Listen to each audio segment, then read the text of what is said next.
A key point to any Assassin's Creed game is, of course, the Assassinations, and with Mirage, they're taking it in a completely new direction, with there being new types of missions and new types of animations. And in this video, we are going to be explaining everything. But before we do get into the video, if you enjoy the content here and want to see a bit more from me, then make sure that you do hit that subscribe button and turn on notifications. Every single week, we are uploading the latest news around Assassin's Creed Mirage, as well as every other Ubisoft title. So if you do want to stay up to date on everything, then make sure you are following the channel.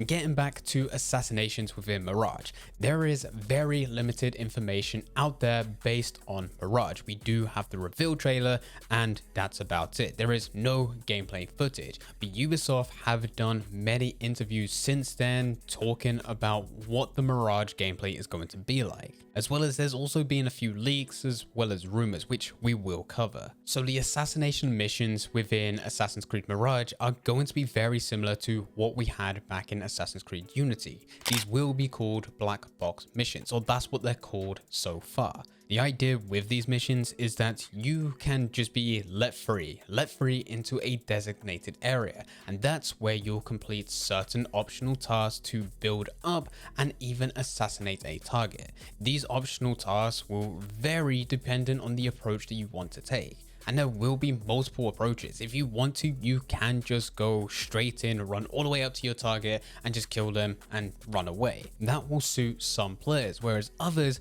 they want to take their time. They want to get in and get out without ever being recognized, without ever being discovered. And this is where you'll see other types of routes and paths that you can take. If you want to go to the rooftops, you're welcome to do so for an air assassination and then just run away, or where the whole point of these black box missions is that there are other things that you can do. It's not just about going to assassinate the target. There may be a situation where you need to help someone, or maybe it's just following someone else and listening into a conversation. There'll be loads of different things that you can do, and this will give you intel. You may find out that there's a secret passage which you can get in without ever being recognized by any of the guards, and this will allow you to get in stealthily, assassinate your target, and then use the exact same path again to make your way out. Now these aren't new. They were first introduced back into Assassin's Creed Unity, but since then, of course, the Assassin's Creed franchise has taken a slightly different route, so now they're making a return,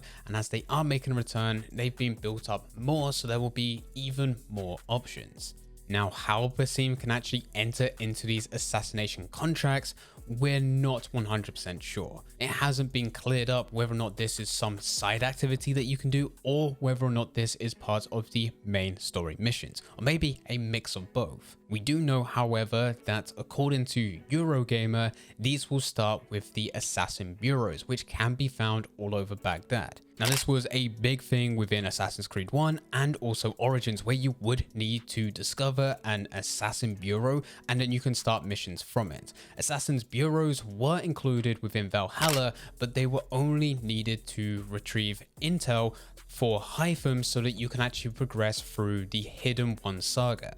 This would also unlock the Hidden One's armor, so if you was trying to do that, you would need to go to these bureaus, but other than that, there is no missions that are actually taken from these bureaus that you are able to discover. Now, what has been reported is that not all of these bureaus are available to you from the moment you can actually start this game. The team will be tasked with reopening them around the city. Some will only be made available after assassinating a high-profile target, whereas others you may just need to go to them. And it is said that there is one for each district, and as there is only 4 districts, it does mean that there's probably only going to be 4. But we're not too sure how many missions you'll be able to do from these. It could just be one, or it could be several. And I think with Assassin's Creed, most players, and I think you'll probably agree, would like to see these be main missions, and on top of that, there to be extra content which you can do on the side as side activities, which are just as in depth.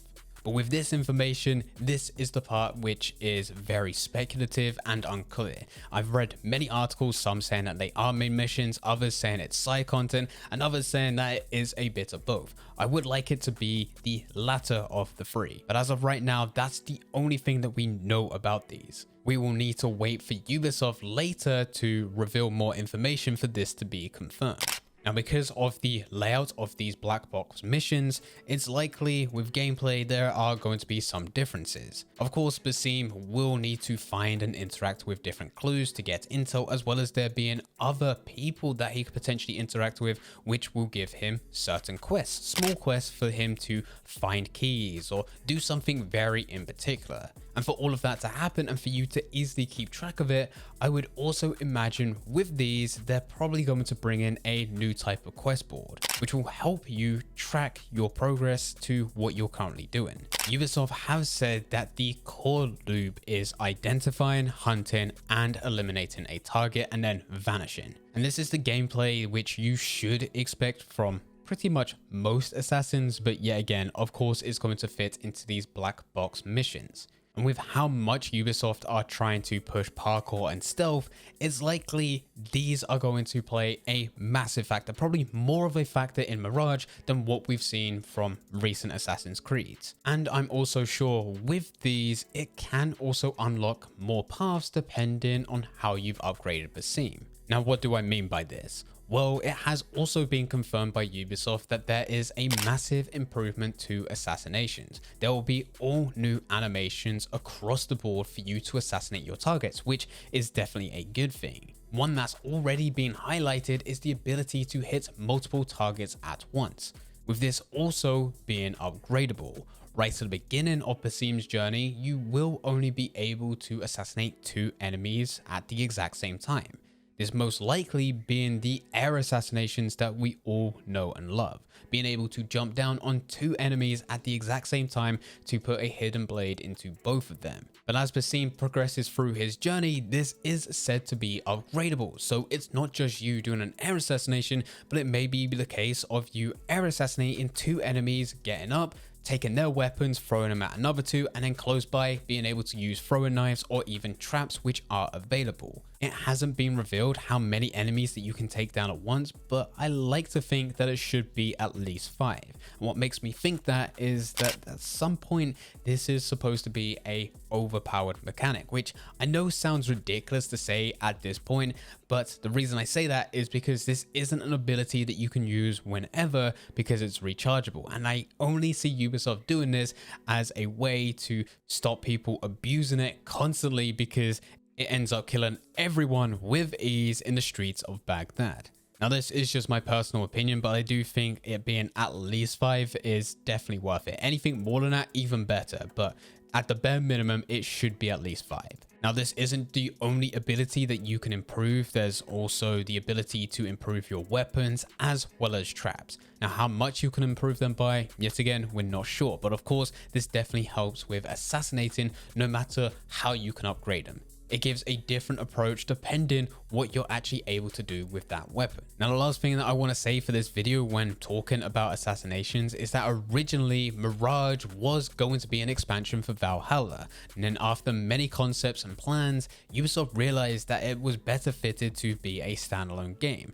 And from that point, they decided to use previous Assassin's Creed as inspiration to see what direction they wanted to take it in. So they've used AC1 for inspiration to select the setting and tone, they've used Assassin's Creed Unity for parkour abilities as well as the Assassination black box missions, and then they've used the Ezio trilogy for narrative, with there also being follow-up elements that you can see within gameplay from pretty much every other Assassin's Creed game. They also highlighted that this will tie more with the recent Assassin's Creed games such as Origins, as Mirage will go much more in depth into Bayek and his legacy.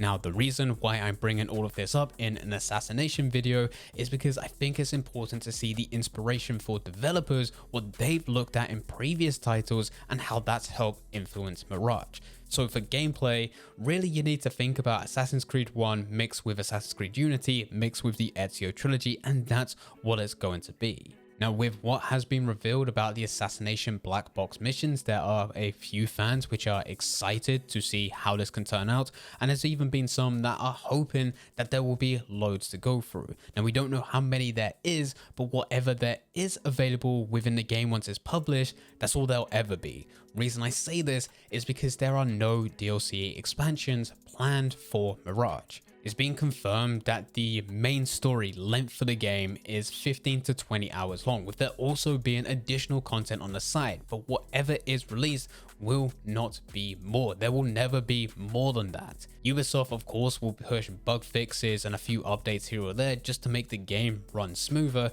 but there will be no DLC. So the moment that Mirage is finally pushed to the public, the second that starts to die down, everyone will be looking to the future titles, which is believed to be Assassin's Creed codename Red. Now, we have already got a video on the channel talking about that, so if you would like to see that video, a link can be found in the description down below. But anyway, guys, this is absolutely everything that you need to know about the assassination missions within Assassin's Creed Mirage. This is what we know right now, and if more information does come out, I'll be sure to keep you guys up to date. But for now, thank you very much for watching. I hope you guys did enjoy. If you did enjoy, don't forget to leave a like and subscribe. But for now, I am going. So see ya.